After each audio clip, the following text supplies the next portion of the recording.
Human settlements have always been built near to valuable natural resources, or where there may be opportunities to make a fortune. But when the fortunes run out, there's often very little to keep people living there. As a result, there are countless places around the world that for various reasons have been abandoned. Join me, we're counting down the top 15 most scary ghost towns in the world. Starting with number 15, the Burj Al Babas, Turkey. Property developers are having to be increasingly inventive if they want to build large-scale residential properties that'll make them a fortune. And if they don't get things just right, it can prove to be catastrophic. That's exactly what happened with Burj Al Babas in Turkey, which has become the most unusual modern-day ghost town in the world. Located in the region of Bolu, roughly midway between Istanbul and Ankara, this ambitious project was conceived to cater to affluent buyers seeking luxury homes in a fairy tale setting. Each one of the villas of Burj Al Babas is designed to resemble a miniature castle complete with a Gothic-style tower. Completing a number of the villas, the project hit financial issues. The developers declared bankruptcy, mainly because they weren't able to sell as many units as they hoped. The result was a ghost town of unfinished, unoccupied castles, creating one of the most surreal landscapes on Earth. Today, with rows of identical uninhabited castles set against a stunning backdrop, the Burj Al Babas continues to fall into a state of disrepair, and hopes of salvaging the site are now long gone. Number 14. Terlingua, Texas. Terlingua, Texas. It's in the Chihuahuan Desert near the Mexico-Texas border, and it was once a thriving mercury mining community in the early 20th. The fortunes of the region began in the late 1800s with the discovery of cinnabar, from which mercury is extracted, and this led to a booming mining industry. By the mid-1940s, however, demand for mercury declined, and this led to the closure of the mines and subsequently the gradual abandonment of the town. The remnants of this period, such as ruined buildings, mining equipment, and deserted homes, are still drawn by the allure of the desert's beauty and the town's laid-back off-the-grid lifestyle. But despite this resurgence, it's still just a shadow of its former heyday. Number 13. Krakow, Italy. The commune of Krakow in Italy is sat atop a hill in the region of Basilicata, and it's thought to have been originally founded around 2,800 years ago. Once a focal point in the region with as many as 2,000 residents, it now lies completely abandoned and has become a tourist attraction in its own right. Despite lasting for thousands of years, the town's decline began in the 20th century following a series of natural disasters. Landslides, floods, and earthquakes gradually undermined the stability of its hillside foundation, and by the 1980s, faulty pipework is thought to have caused a particularly destructive landslide. Now it's full of stone buildings, narrow streets, and silent bell towers that reach towards the sky.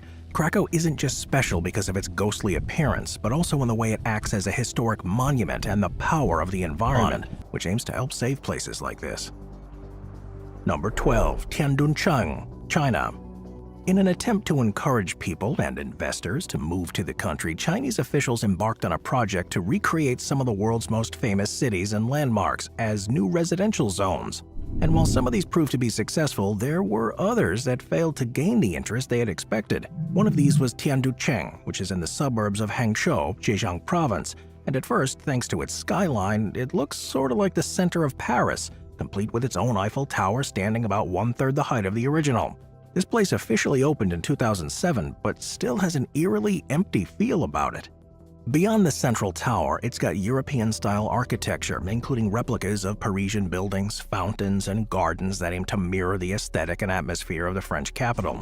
The development covers an area of around 12 square miles and was designed to accommodate more than 10,000 residents. To begin with, it faced huge. Number 11. Kulmenskap, Namibia.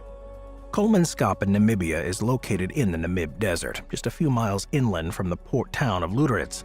Despite there being other settlements fairly close by, Kulmenskap itself was built in the early 20th during the diamond rush that swept through this part of Africa.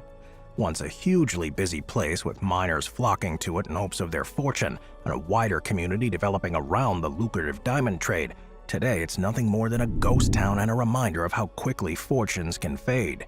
The town reached its peak in the 1920s, and at the time it was equipped with modern amenities that were a rarity in southern Africa at the time, including the first X-ray station in the southern hemisphere, a swimming pool, a ballroom, and even an ice factory. Kulmenskap was the symbol of luxury and wealth in the desert, a place where diamonds were so abundant they could be found glittering in the sand under the moonlight. By the 1930s, though, the diamond fields started to deplete, and richer deposits were discovered further south. It's a fascinating example of how the discovery of valuable deposits can suddenly change the face of a region, and how quickly this can all be undone once the source of that prosperity has vanished. Number 10. Altunga, Australia. Nestled within the remote landscape of the East MacDonnell Ranges in the Northern Territory of Australia is the town of Altunga, which is now part of a protected historical reserve.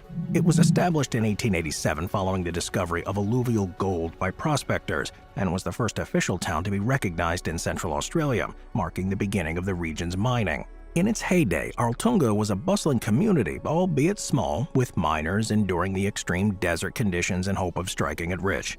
The gold rush attracted a diverse group of people, including prospectors, entrepreneurs, and adventurers, all drawn by the dream of finding a huge deposit of this precious metal. The town featured essential services such as a police station, post office, hotels, and stores, alongside mining operations scattered gradual abandonment. By the early 20th century, Altunga was left to the elements, and its buildings slowly began to decay. Exploring the site today, though, visitors can walk through the ruins of old mines, see the remains of stone buildings, and learn about the techniques miners use to extract gold from the land. You also get a first-hand experience of just how harsh an environment it was for them, and why, the moment the gold was gone, they left for somewhere else. Number 9. Kennecott, Alaska. Found in the heart of the Wrangell-St. Elias National Park and Preserve is the town of Kennecott, Alaska, which was a remote mining camp that had been set up to support operations at one of the richest copper mines in the world. Large deposits of copper ore were discovered in the area in the late 19th century, and this led to the creation of the Kennecott Mining Corporation in 1903, which undertook the task of extracting and processing the ore, a project that required innovative solutions to overcome the challenges. These included the construction of the Copper River and Northwestern Railway, which connected the largest known deposit of copper in the world was, by the late 1930s, largely depleted, and the cost of continuing operations far outweighed the profits that could be achieved. The Great Depression further lowered the demand for copper, leading to the closure of the mines in 1938, and without them to support the miners and the business that relied on them, Kennecott quickly became a ghost town. Today, it's a designated National Historic Landmark, and it's been preserved as part of the largest national park in the United States. Visitors can explore the well-preserved buildings and the machinery to see what it was like for those who worked in this isolated but vibrant mining community. The iconic Red Mill building towering against the backdrop is particularly impressive, and to many is the visual legacy of the town that once was. Number 8. Jazrat Al Hamra, United Arab Emirates. Jazrat Al Hamra, often known simply as the ghost town of the United Arab Emirates, shows just how quickly things have changed in the region. Located in the Emirate of Ras Al Khaimah, Jazrat Al featuring coral stone buildings, covered lanes, and houses with bargeel or wind towers, which are designed to provide natural air conditioning in the harsh climate. The 1960s marked the beginning of a mass departure from this place, though, as the residents left their homes to seek opportunities in the growing urban centers of the UAE. The town was gradually abandoned, leaving behind a ghost town with its houses, mosques, and marketplace standing silent. Today, it's a unique historical site, attracting tourists, photographers, and filmmakers drawn by its atmosphere. The deserted streets lined with sand-filled houses offer a stark contrast to the UAE's modern cities like Dubai and Abu Dhabi, reminding visitors of the country's culture and history. So it's not lost forever. Preservation efforts have been put into place to protect and maintain this place as a cultural heritage site, providing valuable insights into the traditional Emirati way of life. The town now serves as a memory of the ancestral customs and architectural ingenuity of the region, and how in just 60 years communities have used the surrounding area as a training ground for the American troops who were preparing for the D-Day landings. The villagers were given just 47 days warning to leave their homes, and while this was initially said to be a temporary measure, it soon became permanent and transformed Imber into a ghost town. Imber's location on Salisbury Plain, which is a vast area that was already used by the British Army for training exercises, made it an ideal site for these purposes. The promise was that the villagers could return after the war, but with the developing risks of the Cold War, the village continued being used as a military training site. Today, the village's empty buildings, including St. Giles Church that dates back to the 13th century, are preserved as part of the military training environment. Access to Imber is strictly controlled by the Ministry of Defense, with the public allowed to visit only on specific days of the year, usually around bank holidays and the Christmas period. Visiting this place, though, offers a sobering opportunity to see firsthand the impact of war on civilian communities and the complexities of balancing national continuing risk of future events. Situated in the Los Lagos region, Chaiten had been a quiet and picturesque town set along the coast near the mouth of the Yelcho River and surrounded by lush forests and the Andes Mountains. However, the Chaiten volcano, which had been thought to have been dormant for thousands of years, awakened with little warning, and things changed forever.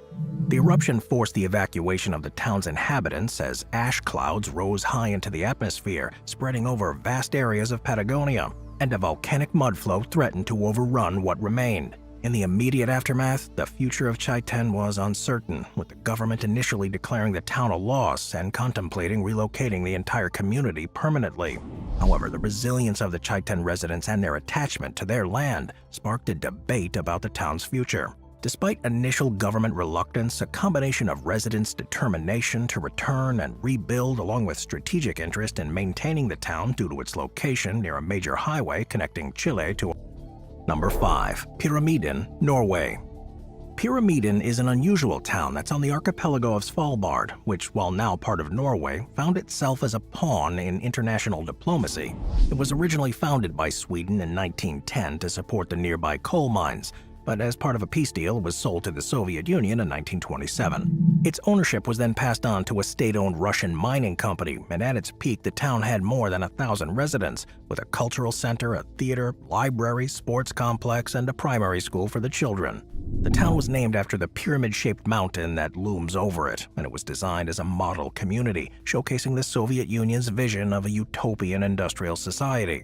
As well as the basic facilities, it soon became known for having the world's northernmost statue of Lenin, the northernmost grand piano, and a cantina that served as a social hub for miners and their families. But while this was an ambitious attempt to replicate Soviet society on the island, it ultimately proved to be in buildings and even visit the world's northernmost grand piano in the cultural center, which has been silent for more than 2 decades. Still managed by the mining company, which continues to operate a coal mine in nearby Barentsburg, Pyramiden is slowly increasing in interest as a tourist destination. But with it being so far away from the mainland, it's quite the commitment to actually get there. Number 4. Hashima Island, Japan. Hashima Island, which is also known as Battleship Island, is an abandoned community that's around 9 miles from the city of Nagasaki in southern Japan. It gets its nickname because of a resemblance to a battleship. But the reason it's so well known is its link to rapid industrialization and the subsequent impact of changing economic fortunes on communities. The island began being developed in 1887 when Mitsubishi purchased it and began extracting a newly found deposit of coal from the seabed. By the mid-20th century, Hashima had become one of the most densely populated places on Earth, crammed with workers and their families living in high-rise that begun to decay with crumbling concrete and rusting steel in every direction, acting as a reminder of its industrial roots. In recent years, Hashima Island has captured the public's imagination, not just as a historical site, but also having been used as a setting for several blockbuster movies. It's now recognized as a UNESCO World Heritage Site, and while this legacy was largely celebrated, it's certainly an important site. Its links with wartime labor practices have left many thinking it should be forgotten about and allowed to wither away. Today, guided tours are available to allow visitors to get an idea of what life was like there for the people over the past century, and see firsthand how the changing demands of an economy can have such a major effect on communities like these. Number 3. Gimana, Romania. Gimana is another town that was once a village nestled in the valleys of Romania's Apuseni Mountains, but would see everything change when the needs of the wider economy took over. In the late 1970s, under Ceausescu's regime, the Romanian government discovered the vast murky waters of this toxic lake that has swamped the village. The water, which is saturated with heavy metals and chemicals, is a horrifying contrast to the natural beauty that once defined this area.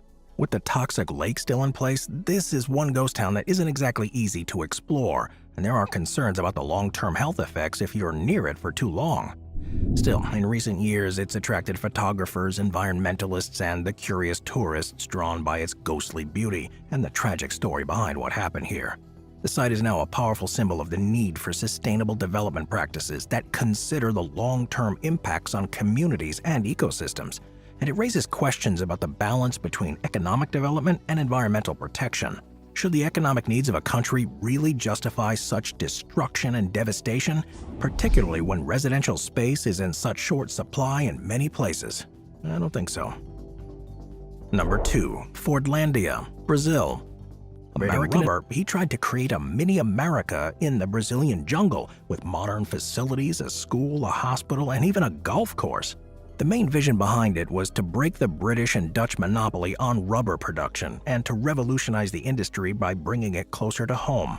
Ford believed that by applying the principles of industrial efficiency and management, along with offering workers decent living conditions and wages, he could encourage economic success and social well-being. In the end, though, the reality of Fordlandia fell well short, with the project being beset by a series of technical and social challenges that ultimately led to its downfall. One of the biggest issues was the lack of local expertise in rubber cultivation. The rubber trees, which were planted in tight rows, became easy prey for pests and diseases in a way that they don't when they're naturally spread out. And along with this, the clash of cultures between the American administrators and Brazilian workers led to unrest and unhappiness, leading to continual problems. By 1945, with the Second World War reaching us, now also a reminder of the devastating consequences of human-made environmental disasters. It was originally built to support the workers of nearby coal mines, but things took a catastrophic turn in May of 1962 when a fire ignited in the mines. This fire, which was supposed to be a routine controlled burn at a landfill, accidentally spread through an unsealed opening into the extensive network of tunnels beneath the town, and fueled by the loose coal began an unstoppable journey beneath Centralia, creating an inferno that would continue to burn for decades. Despite initial attempts to extinguish this fire, there were too many sources of fuel for it, so instead the town's residents had to evacuate as the toxic gases filled the air and sinkholes began to open up, which swallowed parts of the town. The underground fire created bizarre scenes with smoke billowing from cracks in the ground and the earth being warm to the touch, meaning you couldn't escape from the reminders of the disaster